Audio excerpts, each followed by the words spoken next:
네, 김법성입니다. 세종대 16기출이네요. 그죠? 16기출 B 첨삭하도록 하겠습니다. 우리 수업 시간에 쓴 문제죠. 수현 학생 글을 어떻게 썼는지 한번 보도록 하죠. 가는 선택을 책임이 수반되는 것으로 보고 있다. 과거와 달리 미리 유전질환의 유무를 확인할 수 있어 유전질환이 있을 경우 배아 착상 여부를 선택할 수 있게 되었다. 그리고 그 선택에 따라 발생할 결과에 대한 비판 등 다운증후군 아이들의 키우는 부모가 비난을 감당하는 것과 같이 그 결과에 대해서도 책임을 져야 한다. 선택을 어떤 책임의 문제로 잘 연결을 했나요? 어떤 도덕적인 문제, 그죠? 다는 선택이 주체성이 발현된 것으로 보며 정체성을 훼손하지 않는다고 본다. 과학기술이나 약품 등을 통한 변화가 외적으로 달라질 수 있어도 그것이 정체성을 변화시킬 수는 없다. 설령 성격과 같은 내적 요소를 변화하려도 직접 주체성을 갖고 선택의 행위이기 때문에 정체성이 훼손되었다고 볼 수 없다. 따라서 가가 선택을 의무이며 책임을 동반하는 것으로 여기는 것과 달리 나는 주체적 결정을 통해 이루어지며 책임 부담이 덜한 것으로 본다고 할 수 있다.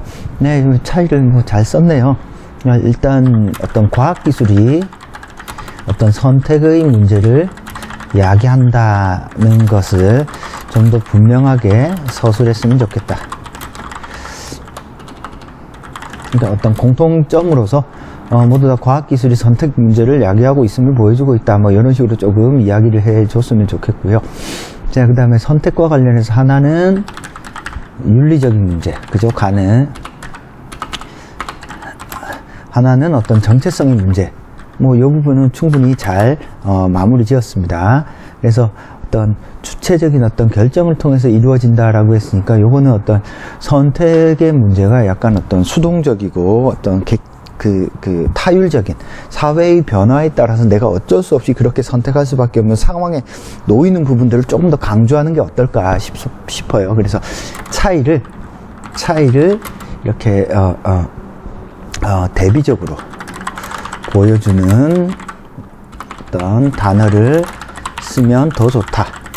그래서 대비적인 말에 해당되는 어떤 수동적, 주체적, 그죠? 그리고 뭐 능동적, 뭐 자율적, 뭐 수동적, 뭐 이렇게 어떤 대비되는 말들을 썼으면 더 좋았을 것 같습니다. 자, 1번 문제는 크게 뭐 감점은 없을 것 같아요. 1번은 점수로 치면 A 받을 수 있을 것 같습니다. A 받을 수 있을 것 같고 1번 문제 때문에 뭔가 떨어지거나 그런 일은 없습니다. 지금 쓴 글은 잘 썼으니까 너무 걱정을 안 하셔도 될 것 같습니다. 내용이 정확히 서술되어 있다. 알겠죠?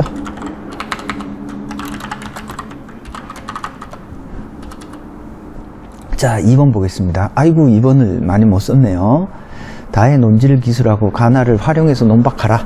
다는 과학적 기술이나 약물을 통해 정신적 성향이나 외적 모습이 을 변화시킨다고 해도 주체적 선택한 것이라면 정체성을 훼손하지 않는다고 본다. 이에 대해 가는 다에 나타난 선택이 주체성을 가졌다고 보기 어렵다고 본다. 가는 선택을 하지 않는 경우 비난받을 수 있는 의무적인 것으로 본다. 이 입장에서 보면 다에 나타난 선택 또한 주체적으로 이루어진 것이 아닌 외부적 요소에 의해 발생한 것이라 할 수 있다. 사회적 분위기나 타인의 요구에 압박감을 가지고 변화를 선택했다면 아무리 직접 행했다 해도 주체성을 갖고 선택한 것으로 보기 어렵다. 자, 기본적인 건 잘 썼는데 다의 논지를 좀 더 분명하게 서술하세요. 왜 그러냐면 지금 다의 어떤 주장만 있지 다를 뒷받침하는 이유 근거가 빠져 있다. 그래서 텍스트를 서술하는 데 있어서 이유 근거를 제시하는 건 아주 중요한 요소다라고 볼 수 있겠습니다. 가를 이야기하는 데 있어서 가가 중요시 여기는 건 어떤 우리의 정체성을 구성하는 것 중에서 사회적 분위기 이런 거 외부적 압박감 뭐 이런 것들이 중요하다고 이야기했잖아요. 사회적 분위기, 그죠? 외부적 압박감 이런 것들이 정체성 형성의 중요한 요소다. 그죠? 정체성 형성의 중요한 요소는 개인의 어떤 의지가 아니라 뭐가 되는 거예요? 사회적 분위기라든지 타인의 요구에 대한 압박감이 나의 어떤 주체성과 정체성을 변화시키는 요소가 되잖아요. 그러니까 다해서 어때요? 정체성은 자신의 의지가 중요한 것이기 때문에 외부적 요인에 큰 문제가 안 된다라는 논의를 펴고 있다면, 그와 달리 가가 보여주는 건 외부적 환경이나 압박감에 의해서 정체성과 주체성을 변화시키는 요인이잖아요. 그죠? 그죠? 그러니까, 요 사회적 분위기, 압박감, 요걸 분명하게 활용을 하고, 그래서 다해서 이유 근거를 분명히 서술해줘야 정확한 글이 됩니다. 그죠? 그래서 개인의 의지가 아니라 어떤,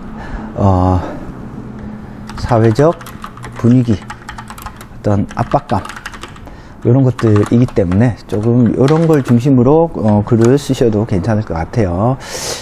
총평을 하면, 세종대는 긴 글을 쓰잖아요. 항상 끝까지 완성을 하는 습관을 조금 들이세요. 자, 그리고 집에 지금 남은 기간 동안에 이 세종대를 써야 될 거 아니에요. 세종대 연습할 때 반드시 제가 나눠준 답안에 필사를 반드시 해보세요. 필사를 해보면 대략 어떤 식으로 글을 써야 될지에 대한 감이 조금 잡히니까 1번과 2번을 필사를 수업 시간에 쓴 거 한 2개 정도만 해보시면, 아야, 세종대는 이런 식으로 쓰면 되겠구나 라고 감이 조금 잡힐 겁니다. 알겠죠? 무슨 말인지. 그래서 필사를 조금 해보자. 알겠죠? 무슨 말인지. 남은 기간 뭐 많이 남지는 않았지만요, 수능 공부 최선을 다해서 조금 열심히 하고요. 논술 같은 경우에는 제가 수업 시간에 말한 것처럼 쓰지는 않더라도 필사는 한 번씩 해보면서, 아, 이런 식으로 써야 조금 감을 좋은 글이 되는구나 라고 느껴보는 게 조금 좋을 것 같습니다. 그리고 시험 끝나고 바로 정리점검을 하면 되니까요. 남은 기간 잘 보내시고 자신감 있게 준비를 하시면 충분히 가능하니까 너무 스트레스 받지 말고요. 자신감 있게 쭉쭉쭉 해나가시길 바랍니다. 참석은 여기서 마치도록 하겠습니다. 감사합니다.